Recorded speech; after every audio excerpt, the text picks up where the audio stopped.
Well, g'day guys. Welcome back to Life in the Peloton, presented by MAP. This is part 2 of my New Zealand adventure, Fly In and Ride 35. My bikepacking trip around the East Cape in the North Island of New Zealand, starting and finishing in Gisborne. A truly memorable experience, a journey that I took on with two other local Kiwi legends, Hamona Nyata and Lester Perry. Whilst I was riding in New Zealand, I had to keep the business running, of course, to get these pods out to you guys and all the great things we're doing at Life in the Peloton. And that's where, just quickly, before we get back out on the road, today's sponsor comes in, NordVPN. NordVPN is a virtual private network that I used to use religiously when I was living pro overseas in Europe so I could catch up on all the shows I liked to stream when I was back in Oz. When I got bored of what was available on Spanish Netflix, I just changed the location of NordVPN and try shows from the US, UK, or anywhere in the world. Plus, most importantly, I could keep up to date watching and supporting the mighty Parramatta Eels. Nowadays, I'm so lucky that I can still travel and ride my bike, making Life in the Peloton. So it's really important to me to be able to work from anywhere safely and keep the business rolling, especially for you guys. NordVPN's built-in security features like threat protection, encrypted IP addresses, and extra malware detection means I can log into public Wi-Fi networks without worrying about hackers trying to get into my private data. I'm stoked to be back using NordVPN, and I'm excited to be able to share a little bit of a discount with you guys to get involved yourselves. If you go across to nordvpn.com/pelosurf, that's PELOSURF, you can get a huge discount off your NordVPN plan plus 4 additional months on top. It's completely risk-free, and Nord's 30-day money-back guarantee means if you don't like it, they'll simply refund you right then and there. Simple as that. Check it out, nordvpn.com/pelosurf, or follow the link in the show notes to get more information and start your subscription today. Well, we're rolling out of Takaha. 2 days done, 3 to go, lots more to see, and heaps of great people to meet. So let's get back out on the road with Hamona, Lester, and of course, myself. Kia ora, Hamona, day 3. Let's do it. Where are we off to? Day 3, brother. Waking up in Takaha. From Takaha, we're heading up to Waihau Bay, which is the bay very famous from a movie called Boy by director Taika Waititi. From there, we're all the way over to our ACOM in Te Araroa. Well, good morning, Lisa. I've just woken up from a very nice sleep from the Takaha Beach Resort. I did not expect to find this out here. It's been an amazing ride yesterday to come along, and it was getting more and more remote and lovely riding along the coast. And all of a sudden, just what I felt like, a beautiful resort. Tell me about the resort out here. It's our little, well, it's not going to be a little secret for much longer, but the hotel itself has a long history. It was known as the Little Pub by the Sea, not so little now. But with the local iwi purchased this in 2016 after being in and out of receivership for many years. And the goal was to create employment for locals. We've worked really hard to get it to where it's at now. We've still got a lot of work to do. But yeah, that's about the background of the hotel itself, yeah. And so you mentioned the iwi and the locals. What do they think about, it being a resort and the different people that it's attracting? Is that, is it popular? Is it sort of, up there and is a bit controversial in some ways? When they built this in 2007, the old owner, there was a lot of kickback from the locals, the iwi. They weren't happy about it. It took them a while to, I suppose, once the iwi purchased it, my job was to change that whakaro, or that thinking of, that negative thinking of, this big, to them, was an ugly eyesore that didn't cater to them. So my job as the operations manager and as a descendant of the iwi was to change that thinking and get our people on board, because it's here and we're going to make it work, and it's going to be, for myself, I think it's it's a benefit for our local economy, our rangatahi that are coming up, creating job opportunities for them. My role, I feel, is to bring on the rangatahi to help upskill them for the big wide world. Apart from relaying that message you said then, how else were you able to sort of, I guess, convince them and sort of bring them on board along the way? I'm assuming it's a continuous, process. The employment obviously was one thing. Maybe the ability to have a great little shop here as well, a pub available. I would always love to have a pub in my town. That's done there, then and there. So apart from that, how else were you able to sort of go, hey, look, this is a great thing, and that process of getting them across the line? Well, the hardest thing was we had to change the culture, having a on license, off license. We had to change that culture of coming to the pub to get intoxicated was not the vision. We had to work extremely hard to gain their trust back, the locals' trust back, because when this was built, it was not built for them. It was built to bring people from outside in. So by changing, we've got an on-site cafe / shop that caters to our locals, and our prices are, we try and work with them to ensure that it's affordable for them. I think the biggest thing was through COVID, and that was a big change for our community, was that through COVID, we catered to our own, to our pakeke, which is our elderly, and it was for them. So then the focus changed from being a business to bring outside people in to then supporting our locals in terms of civil defence. We created a on-site supermarket for them as well. So I think that helped a lot, changing that thinking with our locals. We also were a isolation spot for COVID, and it was for the uninfected. So it was our elderlies that were in crowded homes. We were able to bring them in to stay here. The problem was they wouldn't leave. So I think that plays a big factor in changing that thinking of our community as to what this building is all about. We're finding now it's more of a community hub now, and sharing it with the rest of the world. So that's it's been a bit of a journey, but we're getting there. Tell me about the people that are passing through, like myself.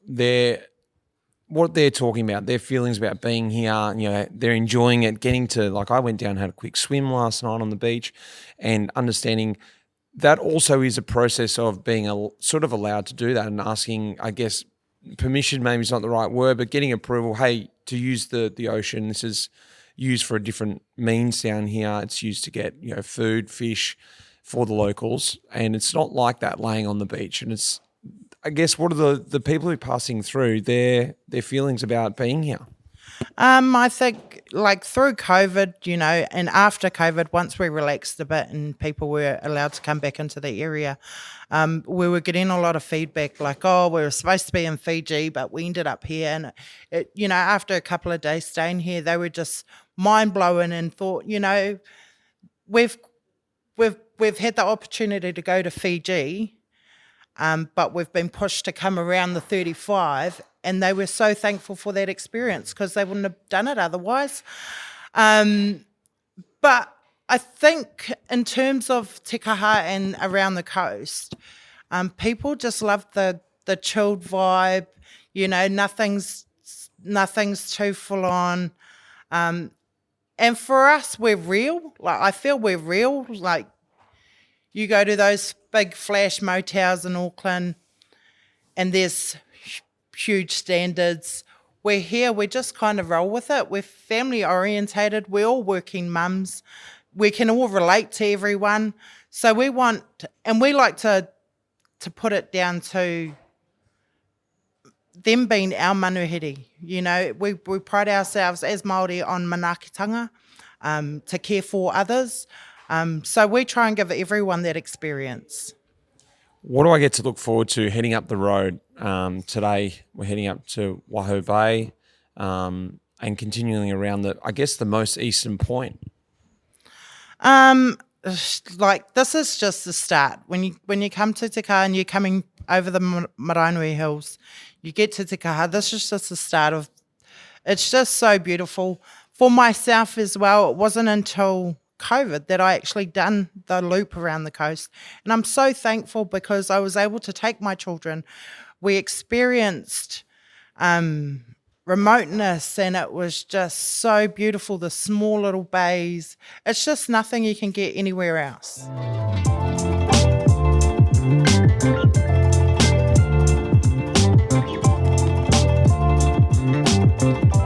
Here we go. There's a bit of rain around, but magically, as we always like, it's not raining now, so if it rains from now on, it doesn't matter. I know, it's always good to get going in the dry. And I mean, the forecast, as per usual, was wrong. So let's see how the day plays out. So today, we're looking at the map now. Where are we going today, mate?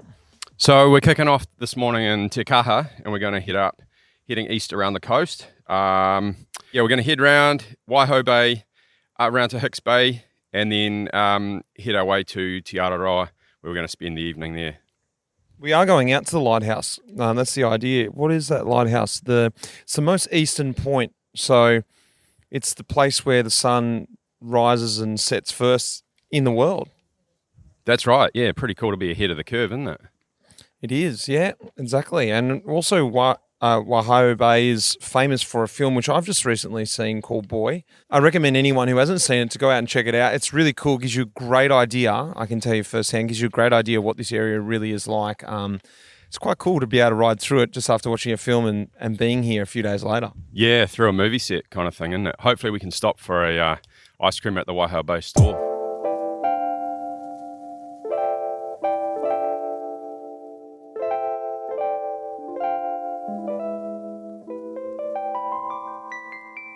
Well, this was a little surprise.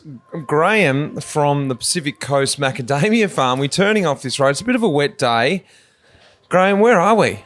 Whanarua Bay, which is exactly halfway between Te Kaha and Waihau Bay. This is a little gem. I didn't expect to have a coffee, let alone homemade ice cream, Macadamia Farm. Tell me about the place you got here. Well, it's 6 acres and we have 350 trees, and we process, we grow and process all the nuts here, and a lot of our sales are during the summer period for tourists or a lot of locals staying out here. Do you export it down anywhere, or it's all just people got to come in and get it? Yeah, no, we do have a lot of internet sales, but not very many shop sales because the problem with that is that they want to retail them and they want to buy them at a very cheap price. Yeah. And New Zealand doesn't. New Zealand actually imports macadamia nuts. Not very many are grown here. But we have one overseas market in Tahiti who buys quite a large number of our nuts every year. What's it like living up here? Oh, it's isolated. You have to be that sort of person, but it's got everything you want. The fishing, the hunting, the beaches and things. Yeah.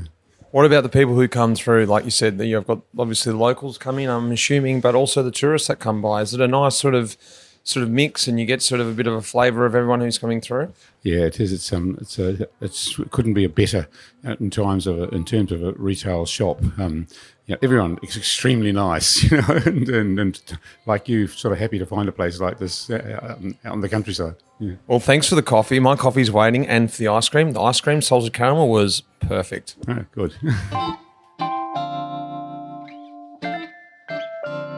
Well, we made it down to Waihau Bay. It's a bit of a different day today.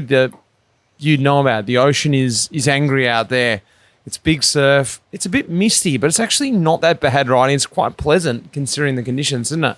It's pretty gusty, but warm, which is good. Like, we're layered up, but yeah, it's nice temperature. It's sort of the reality of this this coast, isn't it? It's so far out that, realistically, this is sort of the weather you are going to get out here sometimes. And mainly, maybe in the middle of winter, it's a little bit more gnarly than today. But it's good to sort of see it in its natural state, I guess. Yeah, and I guess come prepared is that kind of thing, So if you are going to do a mission like this, bring all your bits and pieces for any event, any weather event sort of thing, because this will blow in for like a day and then blow out blue sky, But you got to bring your jacket, you got to bring all your bits and bobs. Tell us about Waihau Bay. It's like, what happens down here? There's a bit of fishing, big marlin fishing, is it? What's it famous for here? Yep, so Waihau Bay, there is a director named Taika Waititi. So he whakapapas to Te Whānau Apanui, who are the mana whenua of this region and stuff. And yeah, he shot a movie called Boy in and around here, and Waihau Bay Store and Waihau Bay in general, and this whole rohe features in the movie and stuff. And yeah, it was all really exciting and exhilarating, and really pumped in a lot of interest into this area, which is much needed and much loved. Apart from the film, what else is it famous for? Fishing. So deep sea fishing out here, because like literally we look out, well, we can see land, but we can't see, there's no land left, right, center, facing forward. So yeah, deep sea fishing, lots of fishing competitions in and around this area, like big marlins, big kingies and stuff. So yeah, people are passionate fishermen here, and passionate custodians of the land too, which is awesome. And nice fish and chips, which have just arrived. Fish and chips on a bike tour that go hand in hand.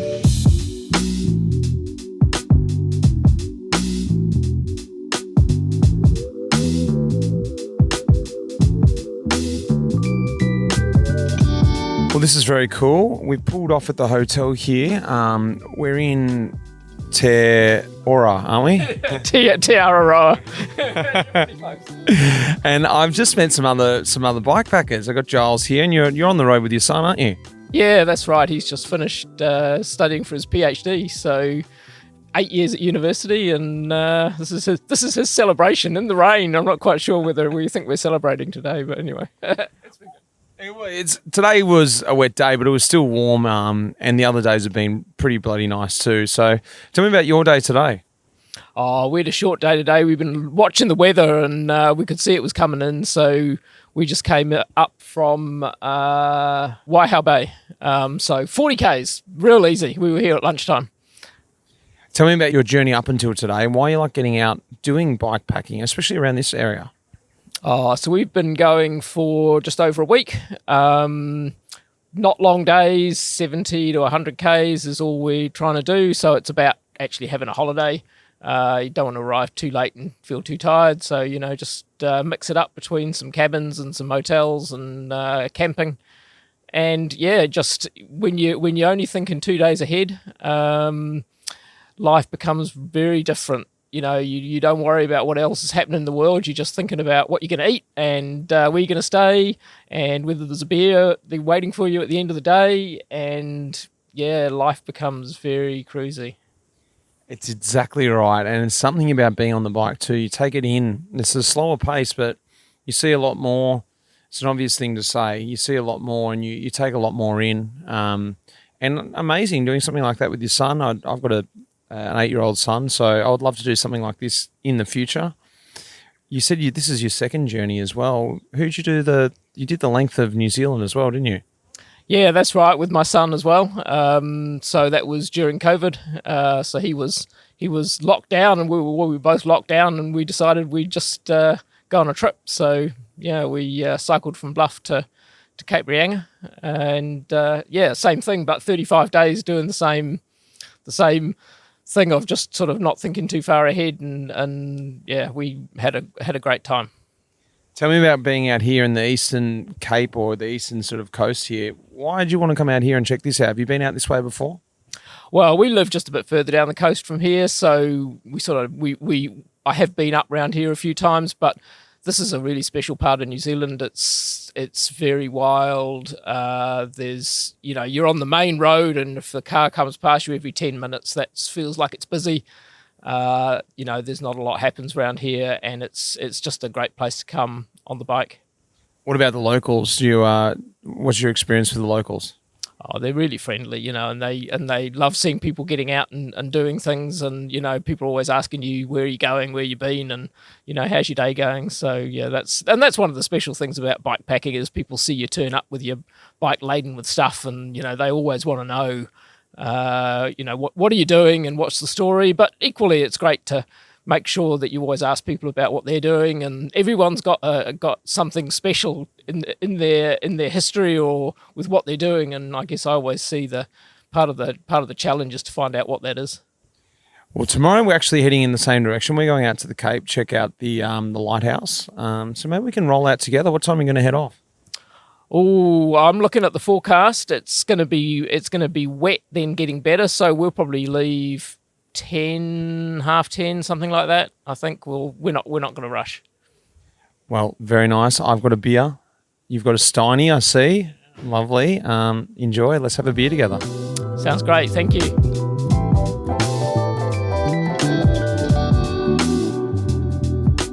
Well, g'day, Nina. We're at the Gourmet Burger Bar here, aren't we? Yes, and welcome to the East Coast. Where exactly are we? You're in Te Aroa on the east coast of the North Island. And you're getting a lot of people around here. We're sort of almost at the furthest point east, aren't we, here? Yes, you're on the East Cape. Yeah, you're at the furthest point, yes. First to see the sun. First to see the sun. We've copped a bit of a cloudy day, so the sun's not going to come through today, but maybe tomorrow. Tell us about the caravan park here, or the park here, and your role here. Okay, so in 35 East Street is my separate business from the holiday park. I've been here 3.2 years. Yeah, I'm originally from Auckland, but moved back to be with my dad and have fortunately made a business out of this. So my dad whakapapa's here, and another reason for me coming back was to learn my whakapapa from my dad's side. But I just love it here. I absolutely love it here. And I was doing wedding catering in Auckland, so to stay in the industry, but on a smaller platform. So did you grow up around here? No, Auckland. But your father was with you in Auckland, then came back here, or? Yeah. Well, Dad was in the police in Auckland for 40 years, so yeah. And I've eventually made my way back here. Yeah. Did you feel a reconnection when you came back here? Like it felt instinctively to sort of come back around, you know, I guess your people? Yeah, my story's interesting because I didn't meet my dad till I was 34. So, yeah, that's a separate story. Yeah. Well, tell me about the people around here, and I guess also the people that pass through here, because it's two very different people. Yeah. So we get international tourists here. We get people from all over the world and all over New Zealand. And nice to see Australia coming through now.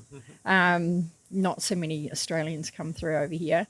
And massive support here from the community and outside of here. So I've got customers coming from Rangitukia, Ruatoria, Waihau, up Whakatane. Yeah. Everywhere. What do the locals think of the tourists coming through? And I guess, is it, you know, because we're doing this trip to sort of show people, hey, this is a great loop to do on your bike. Is this what the locals want to see happen, or is it they want to keep it a little bit more to themselves? What's the feeling? Well, Kimmy was just talking to me about the proposed trail to go through from Gisborne to Apoutiki. There's a bit of negativity around that. But on the separate side of things, if it's just cycling on the main road, there doesn't seem to be any negative feedback coming as far as, you know, I'm involved in the community quite in a big way. Both Bill and I get behind a lot of things to keep this community going. I think a cycling package, what you guys are doing, would work really, really well. But on the flip side of it, if a trail is going to be carving into people's, land, there's a lot of negativity around that. But if we keep to the main road, it's all good. How has the East Coast sort of, I guess, developed over the years? You know, when you think back 10 years ago, 15 years ago, from what you've heard about and what you've seen, is it still original how it used to be, or is it is changing? Oh, it's changing, definitely. If you look back into this, the 50s and 60s of around here, we had bakeries, there were shops and everything. Now there's virtually nothing. It's going the other way. It's going the other way. And is that sort of favourable for the locals? Because it feels like now they're keeping it a bit more sacred back to themselves, or is it not? Well, no, because there's not many work opportunities here. This is untouched New Zealand. This is how I see, especially around here. We've had the government try to put a barge in, but we've kicked that out because there's just it's just not going to work here.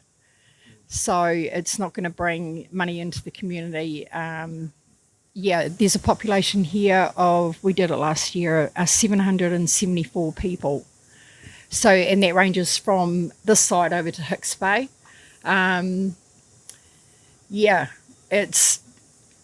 can actually show you a book of old photos that you just absolutely fall on the ground and go, wow, where's everything gone? We've had two pubs here and they both burnt down. With no explained reason why. It's just, well, to us, it's our ancestors don't want alcohol here. It's tough. It is tough. And on the flip side, I guess, looking into the future in 10 years' time, what would you like to see around the East Coast? Well, I'd like to see the reputation of the 35 at the moment, definitely over the last couple of years, is on the up and up. Music artists, doing music around 35, concerts, and a lot of promotion. I do a lot of promoting for Eat Street. But I like promoting my customers and, giving people a reason to, connect here. And I'm in the Campers Guide as well, which is bringing a lot of customers this way. But it's a two-way thing for Bill and I at the moment. We've got to, we've been flooded out here. The climate is going down. Well, I can't wait to try these burgers. I'm holding you up. I'm very hungry. Yeah. Let's get trying them. Thank you very much. Great to talk to you. So much. Thank you.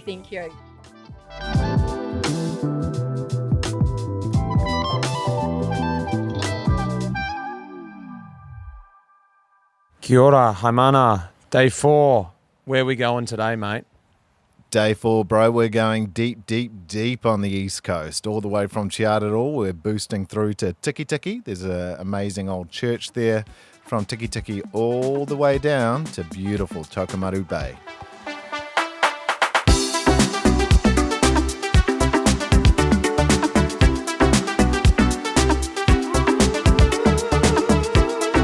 Well, we've rolled up the road for breakfast and I've just run into Sue. Sue, where are we? We're in Kauae Mai Tawhiti, which is the bay, the name of the bay in front of our store here. And we're in Te Araroa at the Manuka Café. Well, I'm looking forward to the coffee and the bacon and egg pies, are they? Yes, they are. Everything's made here. As you can see, we're in the middle of nowhere, so we do all our own baking here. I'm really interested because you've got a big stock of Manuka honey here. And I think, look, I don't really understand what the properties are of Manuka and how it all comes about. I'm just like, this is this great honey coming from New Zealand. I don't know much more about that. You've got your own bees here. Can you tell me a little bit about Manuka honey? Well, we've always been exporting honey, and then it got to a point about 20 years ago that we decided we need to be producing the honey ourselves. So we do what we call land to brand. So we are the beekeepers. We look after the bees. We pack all the honey. We have our own label, and we export most of our honey. Most of it goes to Japan. What makes Manuka honey so special? We also do Manuka oil and Manuka honey in this area. It's its medicinal properties make it sought after. There's been a lot of research in New Zealand. A lot of money has poured into looking at the properties of Manuka honey and Manuka oil. And is it because of the plants that the bees take it from? Is that what's making it special? What makes it, where they're getting those properties from? Absolutely. It's a particular type of Manuka that grows in our area, which is quite different to Manuka that maybe grows in the Northland or the Southland. You have to realise that we're isolated, we have poor soil, we have lots of rain, and all those factors contribute to the plentiful growth and the quality of our Manuka in the area. Is beekeeping a traditional process in this area? Was it done, years ago, or is it something relatively new? Oh, absolutely new. Well, when I say new, maybe in the last 20 years. We're quite proud. We're one of the first Māori beekeeping organisations in New Zealand. When we go, it's traditionally beekeeping has been very popular down in the South Island with clover honey, but with the advent and the popularity of Manuka honey, more Māoris are getting into beekeeping, mainly because it's in our areas. Is it fun doing it, like getting the honey, or do you like doing the process, looking after the bees, getting stung every so often? It's it's real dirt under the fingernail stuff. If you want to get fit and you like being outdoors, then it certainly is a challenge. You've got to have a love of bees. You've got to be strong, and by the sweat of thy brow, it will happen. Well, thank you very much. Let's get into these coffees. Okay, welcome. No mai haramai.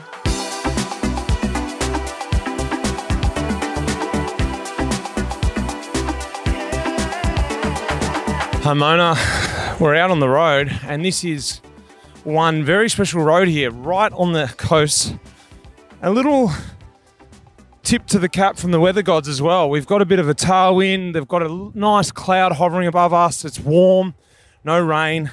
Tell me about this, where we are. Oh, beautiful, brother. So we're just on the road out to the Te Araroa Lighthouse. So this lighthouse is the most eastern lighthouse in Aotearoa.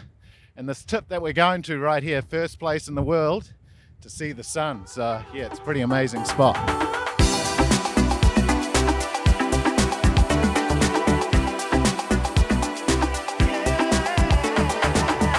Pomona was a nice ride out, but it's pretty rugged once you get right out here to the lighthouse.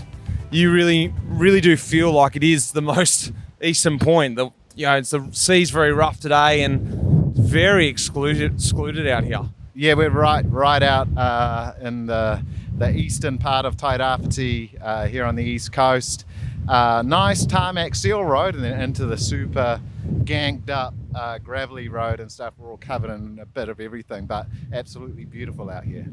Do you know how long that lighthouse has been here? And I guess, there's not many ships coming around here. What's its purpose? No, yeah, so the lighthouse, I'm pretty sure it was established in and around kind of the 20s and 30s when the coast was a hustling and bustling trade route for sheep, stock and stuff. Big giant boats would come in and around the coast from being in Tauranga, port of Tauranga, that continue on, pick up stock in Tokomaru Bay, from there to Uawa, Tolaga Bay, the largest wharf in the southern hemisphere. And yeah, the lighthouse was just doing its job, ensuring that these ships didn't get too close to the super rocky coast that we can see right here in front of us. Well, let's plough back into the headwind and on to Tiki, is it? Tiki, brah, Tiki.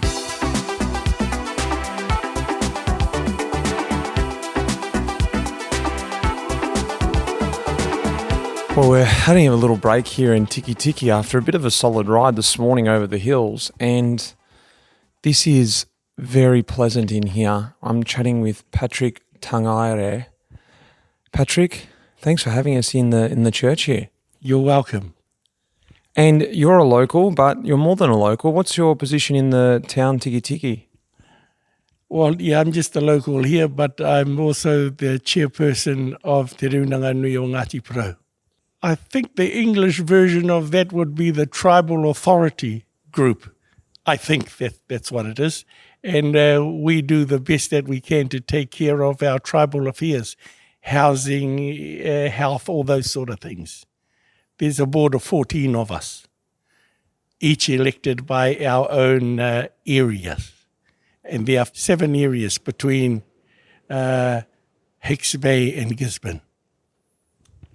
And the iwi tribes around here, it's very important. We've been travelling through the whole of this eastern, coast here, and just understanding the differences between the iwis and how important they really are to this land, and how it's stayed very, exclusive to what it was and very traditional around here. Tell me what it's like around here in Tiki Tiki. Well, talking about the tribe, if you had carried on and went straight ahead another 5 kilometres, you would have come to Rangitukia. Now, Rangitukia is where the Ngāti Porou tribe began, and we are the second biggest tribe in the country. So our first waka nuku tere arrived, and that was captained by Te Whironui. And 200 years after that, the waka Horota landed here, and Paua was the captain there. So those that disembarked from Horota went to Te Kautuku, where the first lot of people had settled, and that's where the tribe Ngāti Porou began. So in Rangitukia, they would say, "No mai haere mai ki Ngāti Porou tūturu." Welcome to Ngāti Porou proper. What's happening in the church here? You're coming in and you're getting a lot of the local sort of, iwi come in here, or is it a mixture of both? Local and also, people who have moved to the area? I'll start from the beginning of this church, which is a very quick story. The foundation stone was laid on Anzac Day 1924. So that's when everything started. It was opened on February the 16th, 1926. So obviously that makes this building 100 years old next February. And the trustees have already started to talk about celebrating the 100 years. Now the building of this church was instigated by Sir Api Ranangata, who wanted it built in memory of those that went to the First World War. But we now acknowledge the soldiers that went to the following wars as well. So if you look at the window, there's Jesus on the cross, and at his feet are our 2 soldiers. On the left is Lieutenant Henare Kohere, and on the right is Captain Pekamaka. And they both died overseas. And they're as you can see by the picture, they're in the Garden of Eden. Yeah. So it was because the soldiers that went away were from all denominations, all different churches. This church belongs to all faiths. However, the caretakers are Anglican because the majority of the people in our community are Anglican. Well, we're going to ride through the town in a minute. We're just on the outskirts, or just on the edge of town. What have we got to look forward to following the coast along from here? Well, Rotoria's got a bit of a township there. They're not bad. That's our nearest township where we go to for shopping, and they have just about everything we need. I mean, referring to groceries and lotto and fuel. So we're not too bad. Well, thank you very much for your time. This is just going to be a moment to have a little sit for a minute, I think, after a rough start to the day for us, and get our thoughts back together. Thank you. Okay, thank you for calling into little old Tiki Tiki, to the Waiapu Valley.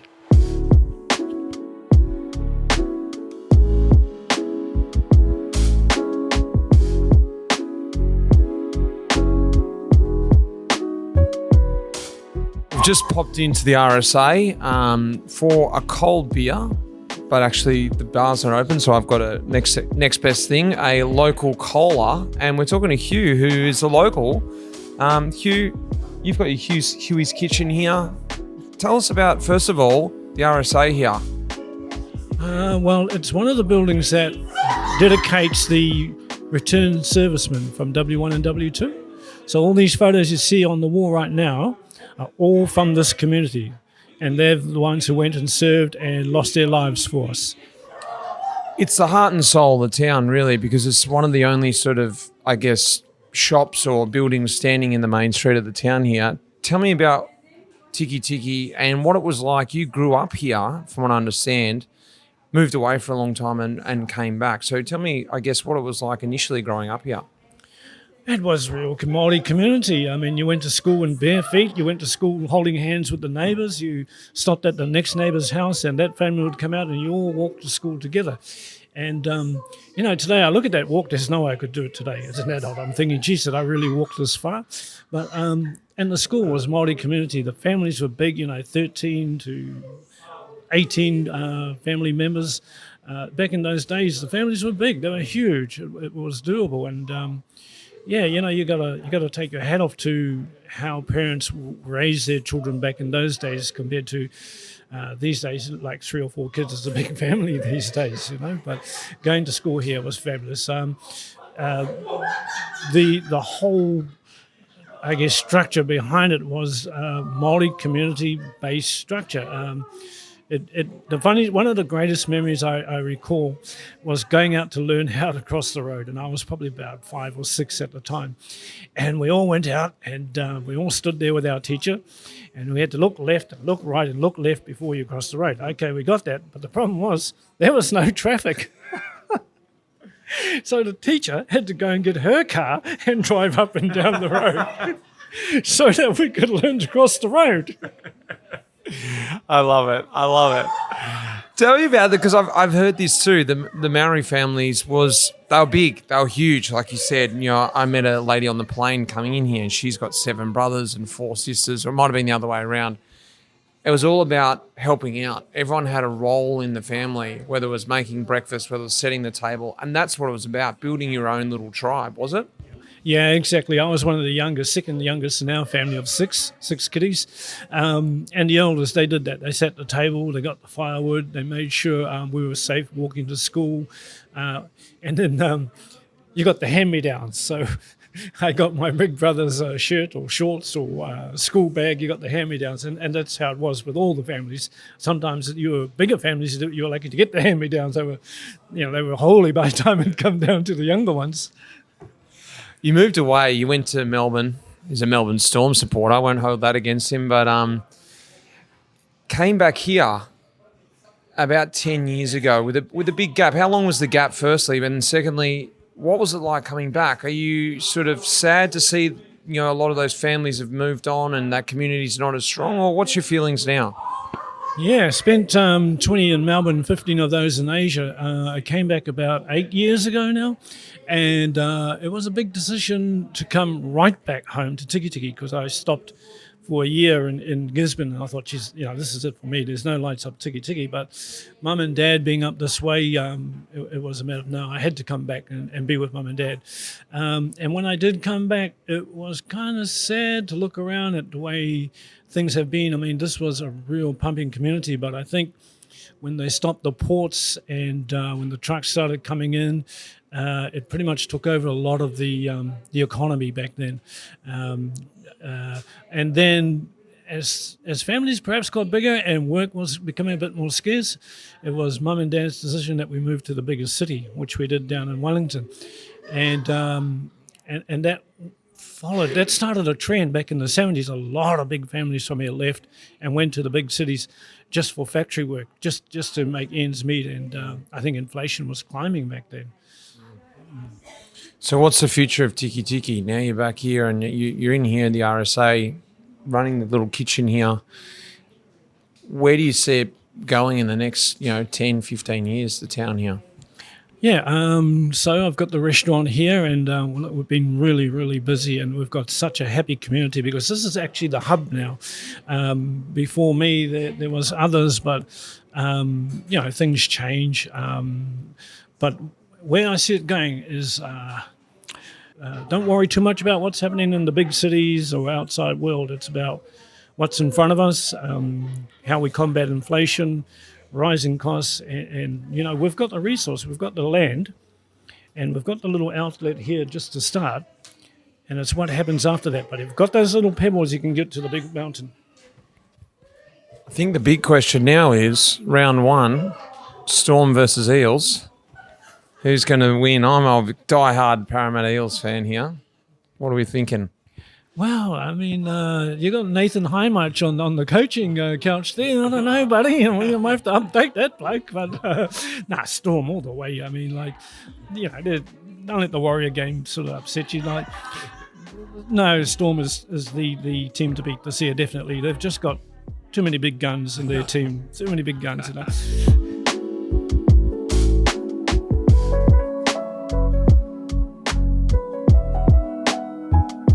Well, I reckon it's got about 20 to go, and how this day has completely turned around. Where are we actually, Lester? We are in Tapuia Springs, actually, and finally we're seeing the sun after a bit of a grim morning.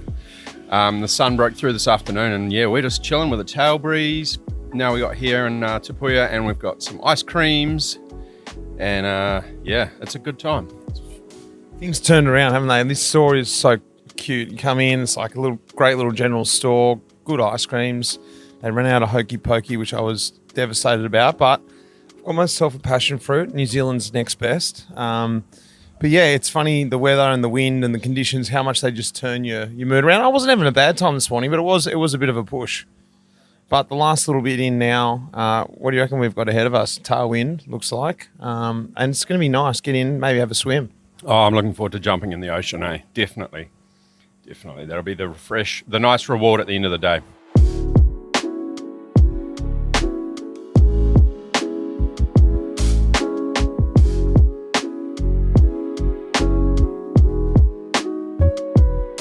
Well, we just stopped here. There's been a lot of roadworks along the way. Not anything really bad, but just a lot of repair along the way.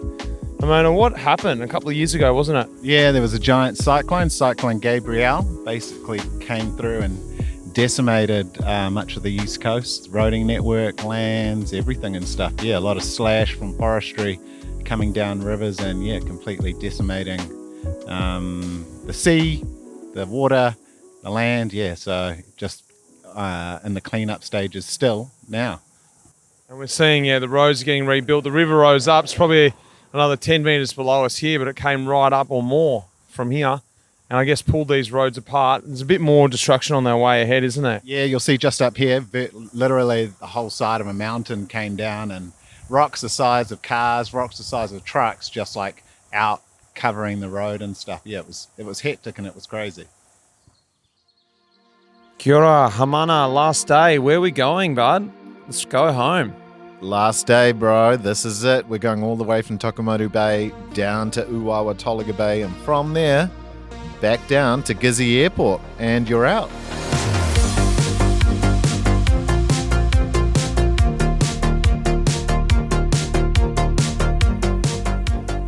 Boys, our first early morning, really, on our last day into Gizzy. It's pretty special out here, isn't it? Yeah, Tokomotu Bay turning on. I mean, we're way out on the East Cape here, and or just south of East Cape, actually. But yeah, some of the first light of the world today. Great to be up to catch it as we break into our day. Ramona, last day into Gizzy, how are legs feeling? Oh yeah, they were a little bit heavy yesterday, but feeling kei this morning, all good. We really squeezed it out of you, didn't we? Had a few little dips yesterday. We started to get the train rolling, and but today's the last day in, rolling in. We're going to get a pie before we leave here. But first, we're just rolling out to the edge here to have a look at the sunrise. Again, yep, the first place in the world to see the sun. Yeah, pretty special.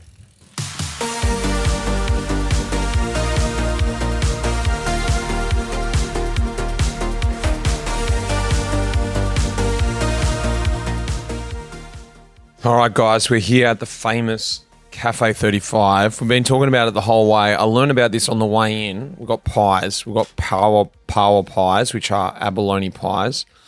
Just cut it open. It's pretty creamy. Looks sort of like mushroomy. I'm going for it. Here we go. first thing in the morning.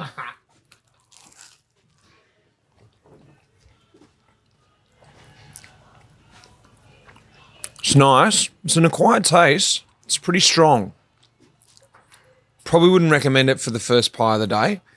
That's why I punched a quick pork belly beforehand. But yeah, it's rich. Does it taste like seafood or does it taste like a meat? You know, like Tastes like, maybe because I've said it, but it tastes like a bit mushroomy. Yeah. Dig in, boys. Give it a shot. It's an acquired taste. Well, Pete, we're here at the Café 35, and I've had the infamous power pie. Tell me about that pie. I'll tell you my impressions of it in a minute, but how did that come about? It was invented by the people who owned the business before us. We've tweaked it since, which we think has made it better. But it's incredibly popular. People are travelling from far and wide to come and get the pie. I heard about it as I flew into Gisborne, sitting next to a lady, and she said, "You got to go out to Café 35." And I was like, "What the hell?" Week later, I'm finally here. Yeah, we've had people take them to Australia. One guy took them to San Francisco, but we've had people from Bluff to Kaitaia to every corner of New Zealand coming to try the power pies. Power is abalone, yes. And are they sourced from locally around here, off the coast here, or? No, it's the climate's not right here. There's not enough here, so we have to source them elsewhere. Tell me about the other pies, because I certainly enjoyed the pork belly. I had that beforehand. I sort of doubled up today. Oh, well done. What's the secret? Because not only the fillings, you got pork belly, I saw you had steak and Guinness, but also it's the pastry. Yeah, the pastry is really good. We source it from a couple of different places. And we created all the recipes for the fillings. So, with a lot of love goes into them. They're produced in the back here? Yes. And that was it then hard to sort of, once you took it over, to learn the secret recipe? Were they happy to give it away? That was part of the price of the business. So that definitely came with the business. So then we created our own recipes for other ones. And we have changed the recipes slightly over time. What do the locals think? Are they down here every day, or they're a bit sick of the pies? No, they're here every day. And love them. How do you rank in New Zealand? Are you guys right up there, number one? Where are you thinking? The latest pie book that came out ranked us number one. So we've also been in The Guardian. We're in the Qantas magazine, Lonely Planet, all over the place. So we get people from all over coming to see us, which is great. Do you know how you rank in Australia then? Right, top 100, you scraping in? Number one, mate. I can say for sure the best thing about you was the temperature as well. The temperature was just right, not too hot, ready to just get straight into it. But the power pie, don't know if it was my favourite. It was an acquired taste, especially at 8:30 in the morning. I don't know, I've never had one. No? No. Why? I'm vegetarian. Right, that makes sense. What's your pie then? You've got the blue cheese and the spinach. Mushroom, blue cheese, and spinach is my favourite. My partner made that recipe, so it's cool. The power, I have tasted it. It's not my taste either, but everyone else loves it. So I'm wrong. You're wrong. Thanks, Pete. We'll get on the road. This is special and nice. Another little paradise cove that Himona's taken us to. We're sitting here with his cousin, Sarah. Tell us about where we are right now. So you're in Anaura Bay. The local hapu is Ngāti Hau and Ngāti Wakarara. Of the iwi here is Te Aitanga Hauiti. And also you have Ngāti Ira here. Welcome to Anaura Bay. Thanks for having us over here. It's a very, very special spot. You got the white sand here. The beach is a stone's throw away, and 20 metres from your back door here. It's such a beautiful spot down here. How many people are living down here? Oh God, there's probably about 20 or so of us who live here permanently. We're on what we call a papakainga, which is our little, what would you call a papakainga? It's a place for for us to have our homes. Pretty much, we don't own the land, but we have a right to live here. We're whakapapa to this land, and we're able to build us a kāinga here to live in. So there's probably around 20 of us who live here permanently, but as you can see, the papa kāinga goes from this southern end of the beach through to just about right to the northern end. And gee, there's maybe 20, 25 houses, but a lot of those aren't permanent. The people, whānau, come and go. Yeah, and then at the end here, you have the old Williams homestead, which was bought by a man, Don Blakeney, some years ago, and some of the local families, many of them come from first settler families. They've got their holiday homes down that northern end there. So yeah. That's us. We're a little community, not much to us, but it's probably one of the safest beaches left on the east coast, probably here in Whangarā, just with all the storms and issues we're having with the pine slash in particular, and all the issues with silt that's causing rising seabeds, which leads to rising sea levels. This is probably one of the last remaining safe beaches for people on the east coast. So kia ora. I've definitely noticed that around, and this is, for me, the most beautiful beach I've seen around the coast. The colour of the sand, the look of the water, it's a beautiful spot. I want to talk to you a little bit about some Māori culture, which I've been learning a little bit about along the way, and it's the Moko, the artwork that is on all Māoris, and I just want to understand, why you get it, or when you're allowed to get it, or who's allowed to have it, or what you're allowed to have on, or just give me the bit of the history on it, because it's something that really intrigues me, and especially the females, the artwork they have below their bottom lip on their chin. It's amazing.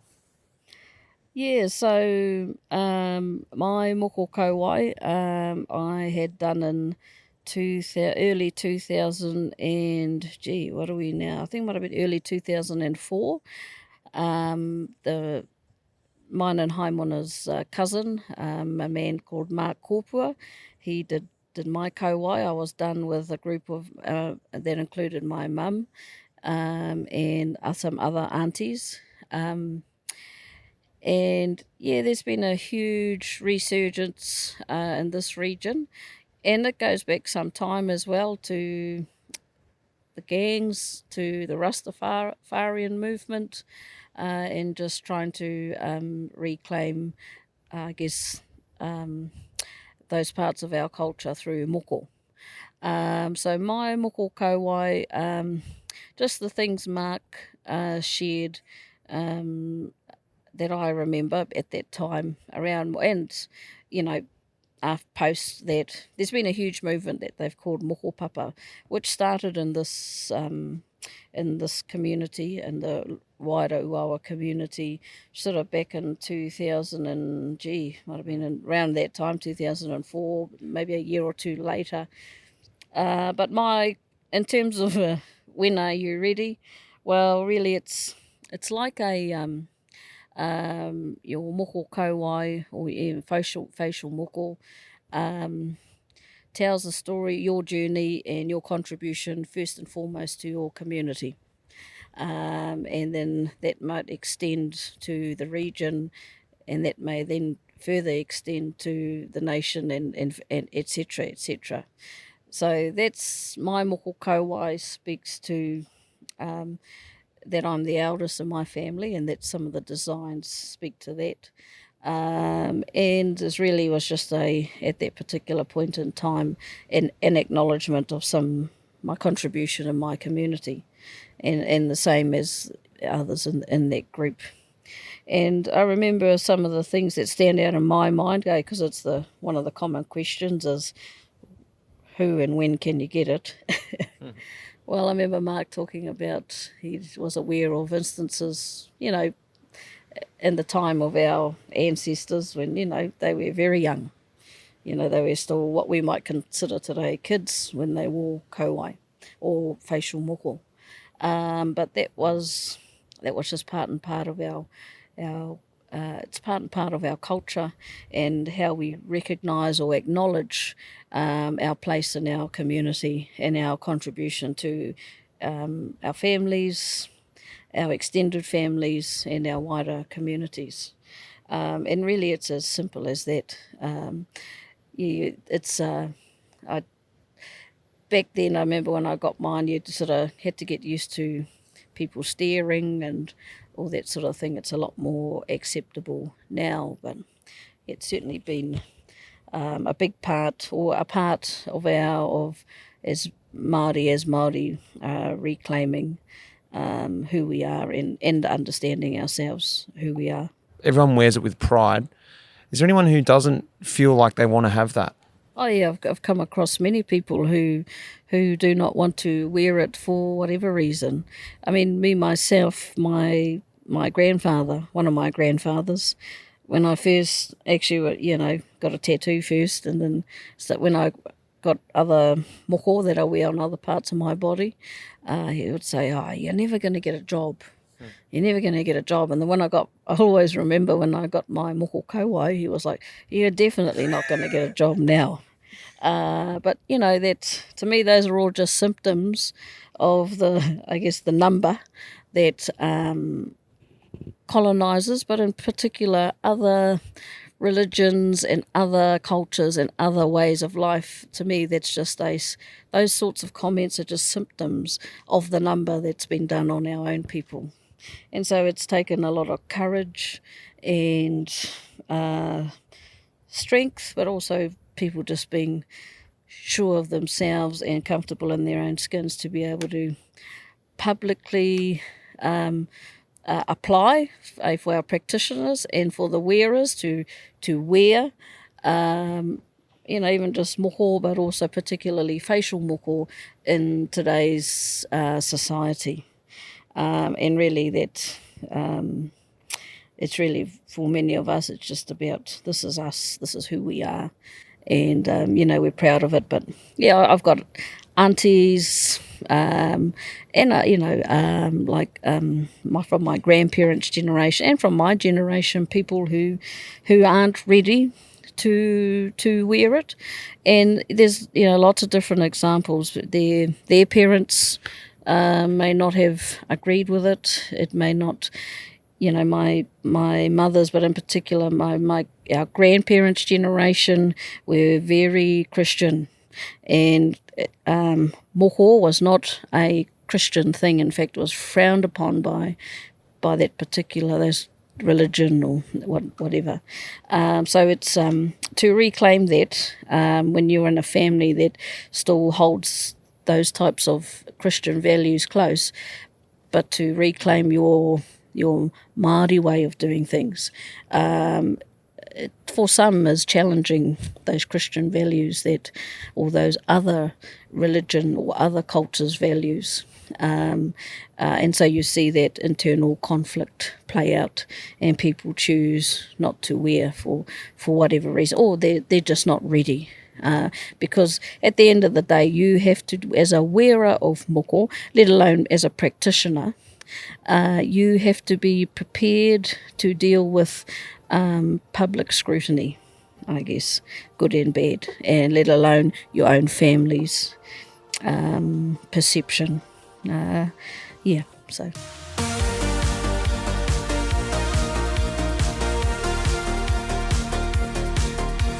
Well, Lester, one of the last little things we're doing around the coast is Togla Bay Wharf, the big jetty, I like to call it. We're just sort of rolling out as far as you can go because they've closed it off after the cyclone, wasn't it? There's a little train track right down the middle of it. What was that used for?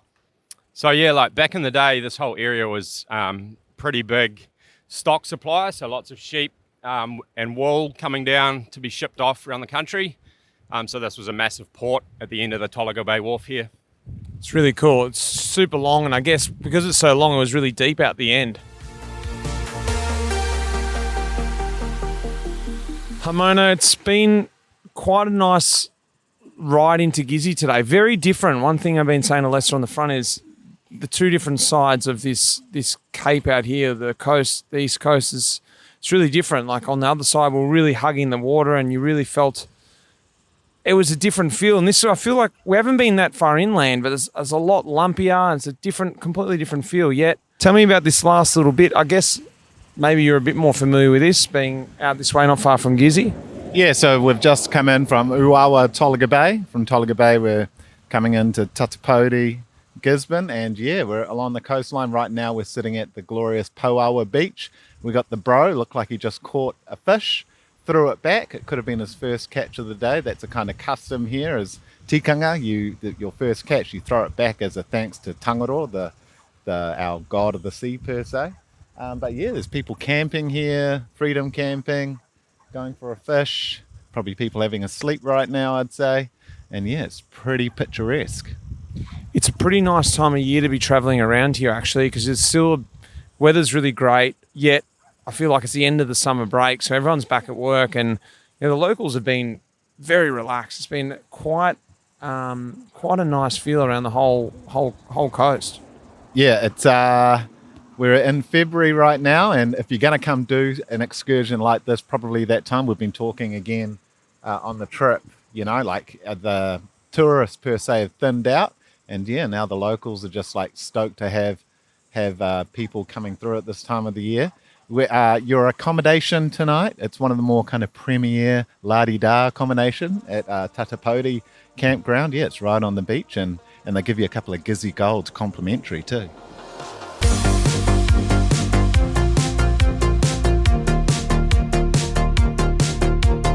This is seriously the icing on the cake. I never thought this would happen, but we have pulled up and there's a sauna at our accommodation tonight. Where are we, Lester? We're in Tatapoti Bay, and we are pitched up at the campground here in idyllic spot, and we're overlooking the ocean, so looking forward to another banger sunrise tomorrow morning. Campground seriously underpaints the picture of where we are. We got these tiny little cabins, and they're primo. They're so cool, and they're right, 10 meters from the water. It's so good. And then there's this little barrel traditional sauna. Wait for it, everyone. Everyone knows how much I love my saunas. We're in the sauna now. You cannot fabricate that noise. That's legit. Not that we needed to sweat anymore, because it's been quite humid the last couple of days. I guess let's wrap it up. We've only got one day to go. We're about 10K out of Gizzy, so we're going to cruise in tomorrow morning, see some of the sights, even go down to the brewery. I'm looking forward to going down there. Can you wrap the trip up, or at least today? Oh, it's a really hard one. I mean, you look back to the start and we've met so many people, done so many things, and I was reflecting today, actually coming down the coast, that, if you're friendly and you're open to other people, regardless of what they may kind of come across to start with or what they may look like, it's amazing the stories you can unfold. And I mean, I'm local, I grew up 2 hours drive from where we are now, and the trip has opened my eyes heaps to really what the place used to be like. It's kind of like stepping back in time, but there's places like this which are amazing, and you can come and sweat your balls off even more than we already have today. The last day tomorrow into Gizzy, place you're familiar with. It's a place that's sort of, I guess, there's a lot going on there. It's a cool little town, or city actually. Great surf. They've got good cafes, good brewery I've already alluded to. There's a winery there. Tell me about Gizzy tomorrow and the last day rolling in. Yeah, so I think it's going to be, we're going to roll in for breakfast, obviously, catch some sunrise first, and then it'll be a little bit of schmoozing around town, catch up on some sites that we haven't seen before, meet a few new people, which will be cool, and then I'll be jetting off. I'll be leaving you guys behind, and you'll be making the most of a winery and a brewery by the sound of it while I'm on the plane. Bad luck for you, bud. Absolutely, yeah. I'll be going home back to the office, but that's all right.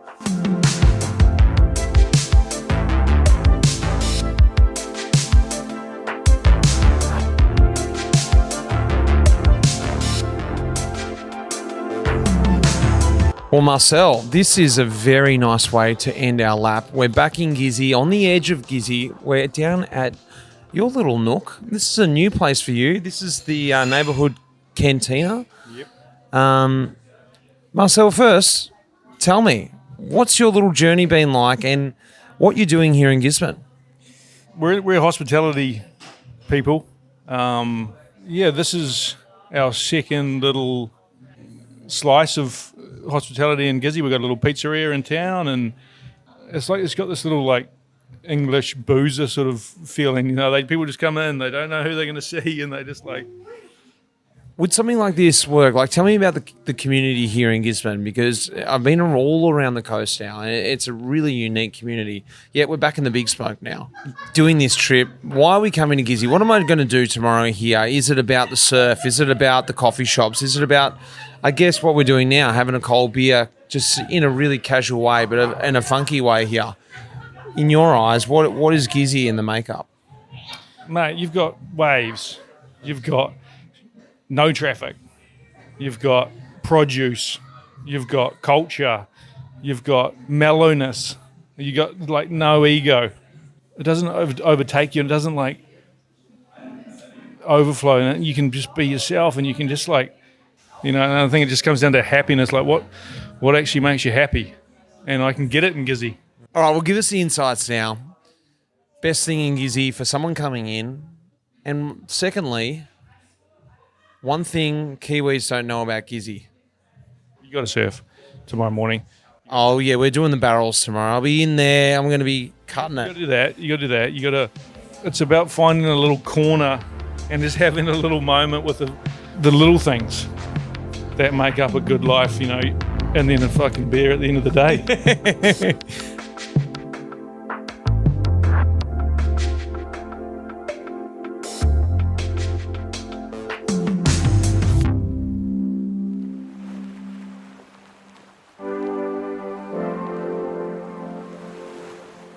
Well, this is it, guys. It's the trip is on the last little bit, the ends, the dregs, but we've really rinsed it out because we've got a beautiful sunrise again this morning. We stayed 10k out of Gizzy, and the idea is to roll in today, grab a coffee, see some sights before we all fly out. This is a nice way to start the day once again, Lester, isn't it? Yeah, what a cracker day. I mean, you know, there's so many people around who'd still be asleep, missing out on squeezing the most out of the morning. So, yeah, pretty cool to get amongst it. What's on plan for our last little bit, H, this morning? Luckily for you, my friend, this beautiful Gizzy morning, I see some hubbly-bubbly little waves coming over there. We're going to chuck you in the water with Holly Quinn, ex-professional surfer. She's going to teach you to hang five, brother. Oh, I'm looking forward to showing my skills, or lack of.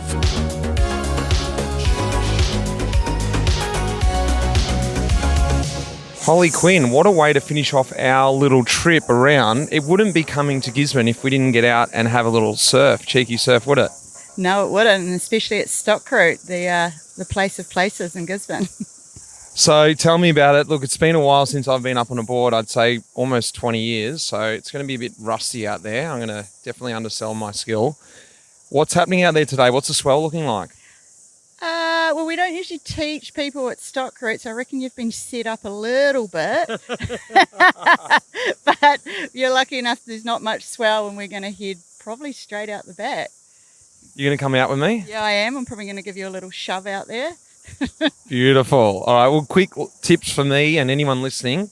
Give us a quick 101 and I guess getting up, surfing. I'll put you right on the spot here. Really putting me on the spot. One big tip for me is make sure you've got a nice long and wide board. A lot of people try and start out on what they've seen people surf. So now boards are getting wider and shorter, which we're finding easier to teach.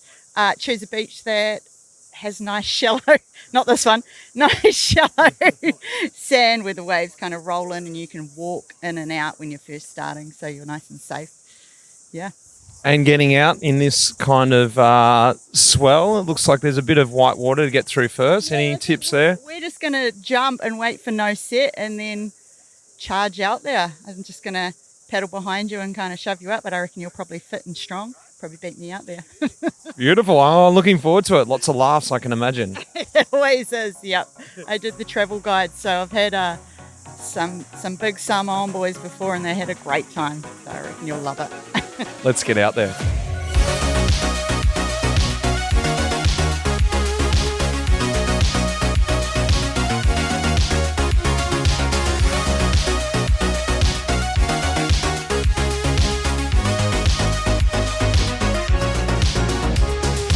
Well, Holly, just a little squirt out there. We didn't have much time, but probably about, 5 or 6 waves. And in the end, you are such a good teacher because we got up. I got up, and then eventually we got up together, didn't we? Yeah, we did. We had a party wave, and I think maybe you might start surfing.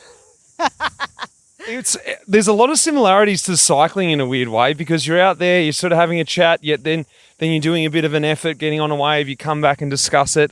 I love the culture being out the back in the waves. Yeah, I think most people, it's a social aspect. They call it men's mental health. We do all the talking in the car park, then the paddling out, and then you're sitting out there talking as well. So the riding part, I guess, is only 2 minutes of your whole hour. Great way to end this trip, I can tell you. It was very fun, and doing it with you was extra special. Thanks. Thank you.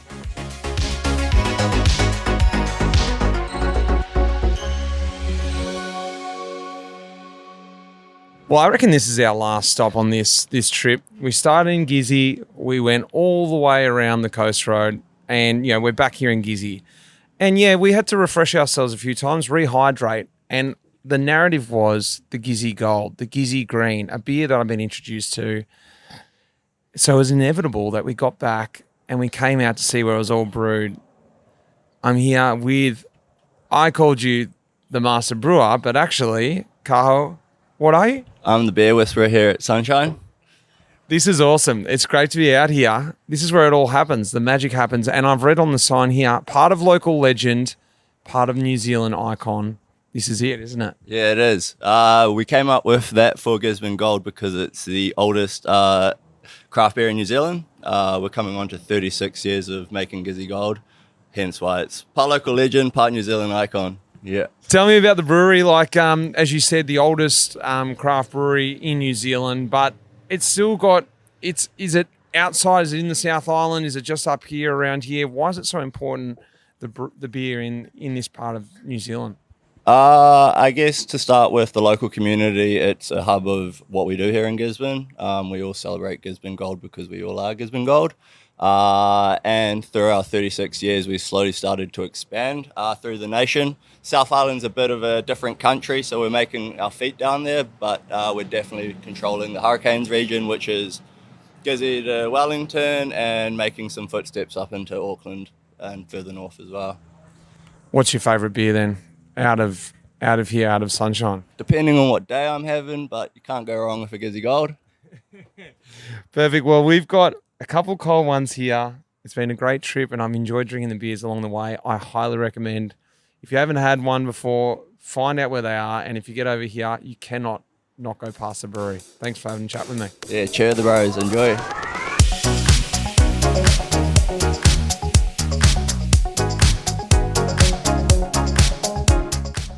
Well, this is it.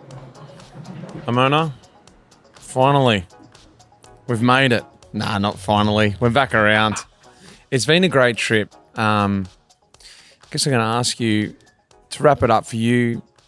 We did highs and lows the other day, but I would really sort of like to hear your opinion in the trip yourself. This is something you planned, put it together, and you've been around the Cape before. You've been around the East Coast. You know a lot of people around there, whether directly or through different family members and things like that. But what was it like, I guess, taking myself, an Aussie, but also Lester, another Kiwi around there, and just sort of showing, I guess, a part of the land that you know and you've got a connection to, but then also going on the ride yourself? Thank you. We just got a flight of beers. I think that was the kaupapa of this whole trip, was to expose the coast to, yourself and to Lester, and document the coast, and I guess show a side to the coast that maybe hasn't necessarily been shown before in this way, using cycling as a vehicle. I'm sure the people who are listening to the pod, yourself, Lester, we all move in and around cycling. You know, we know that cycling's the great sport that it is, but we also know that it forms great communities as well and tells great stories and exposes people to different things. So that was the kind of general vibe of this trip. And I'm just stoked that you came and saw rough, raw Aotearoa at its best and weather-wise at its worst, because you can't take the good without the bad, right? So stoked that you met an array of people along the way, saw some amazing sceneries. We did some Ks, you know, like you and Lester put on the heat. I got spat out the back. See you guys at the top of the climb. But it was wonderful, man. It was great. Yeah, a really, really fantastic vibe. How about you? Like, I guess like your general take on the coast, the people you've talked to, the riding as well. Like, how's everything for you? I think just the vast variety of what this cape, this coast can give you. Riding out of Gisborne a week ago, almost 5 days ago now, yeah, we headed up inland and it was all forest, and we went into the arboretum and saw the trees, and it was a different feel until we arrived down on the coast there. We cruised along the dunes and the dune trail, and it was flat and it was what I imagined. Then we got into the weather and it started getting lumpy and a bit rugged and a bit rough and a bit sort of, out there. So it was again, once again, something different. And heading back in, at times there, it didn't feel like you were right on the coast, even though it was only 5K away. It got lumpy, it got hard. So I think I really enjoyed the vast variety of different terrain as a rider. It wasn't just the same thing over and over. There was coast, there was rolling hills, there was flat, there was forest. It was a beautiful mix. The weather was good. I'm glad we got a mix of weather because when it did rain, it was still warm. And I'm assuming it does get cold here at some points, but we certainly got the warmer side of things. We got some sun. But the people for me is what's made it. Meeting the locals, understanding much more the Māori culture through you, but also through the people that we met. Everyone very open to talk about it, as you would have heard. So for me, I can't wait to come back. I want to bring people back. I want to do what you did for me and show them this part of the world. Not that I know it that well, but I know it a little bit now. And I feel like this is something I want to do again. So thank you. All good, brother. Happy to have you here. Nau mai, haere mai ki tai rāwhiti, kia koutou, kei te whakarongo te reo waia or Life in the Peloton. So that's basically like, thanks to you. Thanks to everyone listening and to all the listeners of Life in the Peloton. Get on over here to Tairāwhiti Gizzy, brother.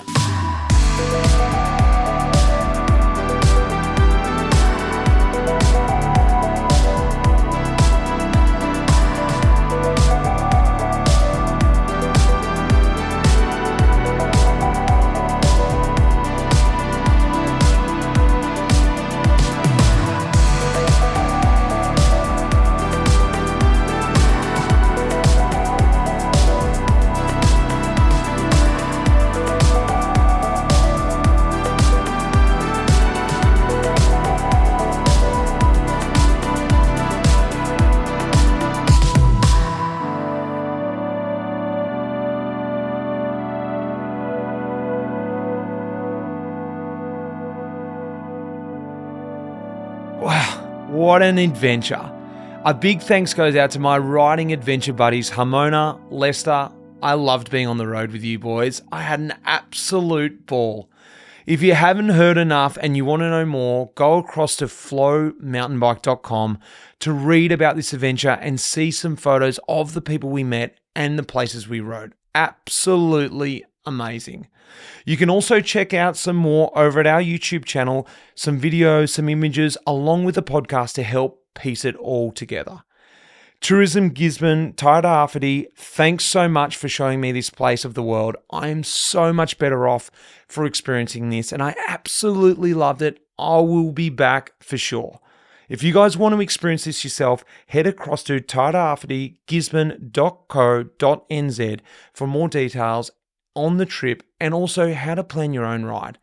A huge thanks goes out to our production team, Red Bricks Media, for piecing this epic episode together.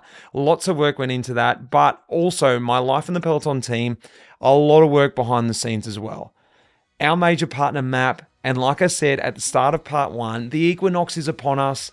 Get involved, chase that sun. And of course, you guys for listening. I hope you enjoyed our journey. Kia ora. Cheers. That iconic music in this episode was composed by none other than the legend, Pete Shelley. Cheers, mate.